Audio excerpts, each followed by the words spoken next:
اعوذ باللہ من الشیطان الرجیم بسم اللہ الرحمن الرحیم رب اشرح لی صدری ویسر لی امری واحلل عقدۃ من لسانی یفقہوا قولی قل هو اللہ احد اللہ الصمد لم یلد ولم یولد ولم یکن له کفوا احد صدق اللہ العظیم۔ برادران اسلام، آج میں جس موضوع پہ گفتگو کرنے لگا ہوں وہ نہایت ہی اہم ہے، اور وہ موضوع ہے توحید۔ توحید کا مطلب ہے کہ اللہ تبارک و تعالیٰ کو ایک ماننا،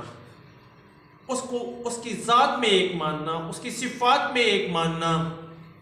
اس کے کمالات میں ایک ماننا، اس کی تخلیقات میں ایک ماننا، اور یہ سمجھنا کہ وہ علیم و بصیر ہے، وہ قادر مطلق ہے، وہ سب کچھ کر سکتا ہے، وہ زمین و آسمان کا بادشاہ ہے، وہ یکتا ہے، وہ اس کا کوئی ہمسر نہیں، اس کا کوئی ہم پلہ نہیں۔ یہ ساری جو چیزیں ہیں یہ اللہ تبارک و تعالی کے ساتھ خاص ماننا توحید کا مطلب ہے۔ تو برادران اسلام، اللہ تبارک و تعالیٰ نے قرآن پاک میں متعدد بار توحید کا ذکر کیا، اور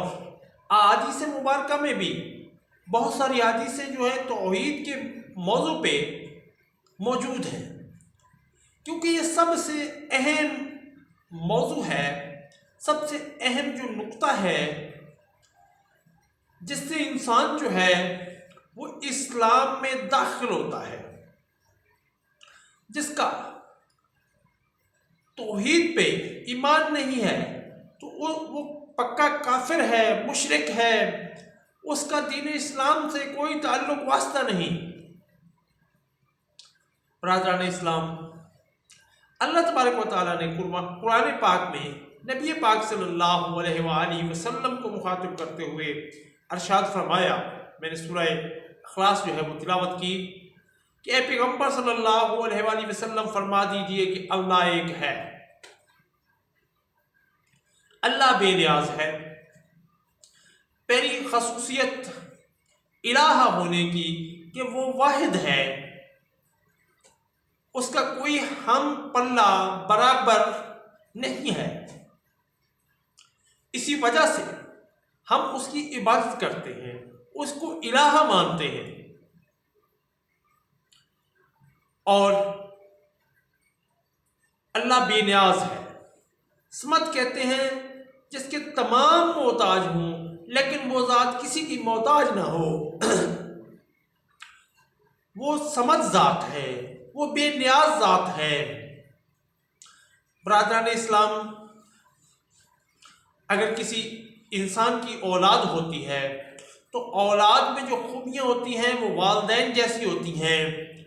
پھر یہ ہوتا ہے کہ والدین جو ہیں وہ بوڑھے ہوتے جاتے ہیں، کمزور ہوتے جاتے ہیں، اولاد جو ہے وہ قوی ہوتی جاتی ہے، جوان ہوتی جاتی ہے، اور ایک وقت آتا ہے کہ جو والدین ہیں وہ بوڑھے، ضعیف اور کمزور ہو چکے ہوتے ہیں، اور ان کی جو اولاد ہوتی ہے وہ طاقتور اور قوی ہو چکی ہوتی ہے، اور پھر والدین جو ہیں وہ فوت ہو جاتے ہیں، اور ان کی جگہ جو ہے وہ ان کی اولاد سنبھال لیتی ہے، ان کی جو وراثت ہے وہ ان کی اولاد میں بانٹ لی جاتی ہے۔ تو برادران اسلام، یہ ایک کمزوری ہے، یہ ایک نقص ہے، یہ ایک عیب ہے، مگر اللہ تبارک و تعالیٰ کی ذات ایسی ذات ہے جس نے نہ کسی کو جنا اور نہ وہ کسی سے جنا گیا، یعنی کہ نہ اللہ تبارک و تعالیٰ کسی کی اولاد ہے اور نہ کوئی اس کی اولاد ہے۔ تو برادران اسلام، اس کی جو اگلا حصہ ہے، اگلی آیت ہے، اس میں اللہ تبارک و تعالیٰ نے ارشاد فرمایا، رب نے اپنی خصوصیت بیان کرتے ہوئے کہ اس کا کوئی ہم پلہ اور ہمسر نہیں، اس کا کوئی برابری کرنے والا نہیں۔ برادران اسلام، توحید یہ ہے کہ ہم اللہ تعالیٰ کو علیم و بصیر مانیں، اللہ تعالیٰ کو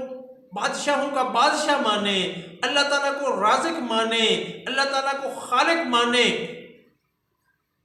جب ہم کہتے ہیں کہ سورج کو کس نے پیدا کیا تو ہماری جو سوچ ہے وہ اللہ تبارک و تعالیٰ ہی کی طرف جاتی ہے۔ جب ہم کہتے ہیں کہ پہاڑوں کو کس نے پیدا کیا تو پھر ہماری سوچ جو ہے اللہ تبارک و تعالیٰ ہی کی طرف جاتی ہے۔ جب ہم کہتے ہیں کہ سمندروں کو کس نے پیدا کیا تو ہماری جو سوچ ہے وہ اللہ تبارک و تعالیٰ ہی کی طرف جاتی ہے۔ ہمیں پتہ ہے کہ یہ تمام چیزیں جو ہیں ان کو کوئی اور پیدا نہیں کر سکتا، کوئی ایسا نہیں جو زمین کو پیدا کرے، کوئی ایسا نہیں جو آسمان کو پیدا کرے، کوئی ایسا نہیں جو سمندر بنائے، کوئی ایسا نہیں ہے جو چیزوں کو پیدا کرے، لیکن وہ واحد ذات، وہ یکتا ذات اللہ تبارک و تعالیٰ کی ذات ہے جو سورج کو مشرق سے طلوع کرتا ہے اور مغرب میں غروب کرتا ہے۔ برادران اسلام، یہ ساری صفات بیان کرنے کے بعد ظاہر یہ ہوا کہ اللہ تبارک و تعالیٰ کی ذات ہی ہے جو کہ الہ ہے، جو کہ عبادت کے لائق ہے، کیونکہ اللہ تبارک و تعالیٰ کے بے حد احسانات ہیں انسان پہ۔ کچھ احسانات جو ہیں اس کے وہ بیرونی ہیں، مثال کے طور پہ اللہ تبارک و تعالیٰ ہمیں سورج سے روشنی دیتا ہے۔ دنیا میں کوئی ایسی طاقت نہیں جو جناب کوئی نیا سورج پیدا کر دے، ہمارے لیے کوئی روشنی کا انتظام کر دے، ایسی کوئی بھی قوت دنیا میں موجود نہیں ہے۔ ہمارے لیے پانی کا بندوبست کر دے، کوئی ایسی قوت جو ہے وہ دنیا میں رب کے سوا موجود نہیں ہے۔ کوئی ہمارے لیے جو ہے ہوا کا بندوبست کر دے، اللہ تبارک و تعالیٰ کے علاوہ کوئی ایسی قوت، کوئی ایسی طاقت، کوئی ایسی پاور دنیا میں موجود نہیں ہے۔ تو پھر انسان جو ہے اس کو چاہیے کہ وہ رب کی ذات کو الہ مانے، اس کی عبادت کرے، اس کے جو احکامات ہیں ان کے سامنے سر تسلیم خم کر دے۔ اور یہی انسان کی جو معراج ہے، جو انسان کا سب سے عروج یہ ہے کہ وہ اللہ تبارک و تعالیٰ کے حکم کی خاطر اپنا سر جو ہے وہ سجدے میں رکھ دے اور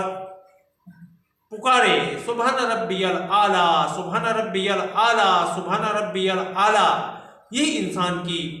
شان ہے۔ تو برادران اسلام، عرض کرتا چلوں،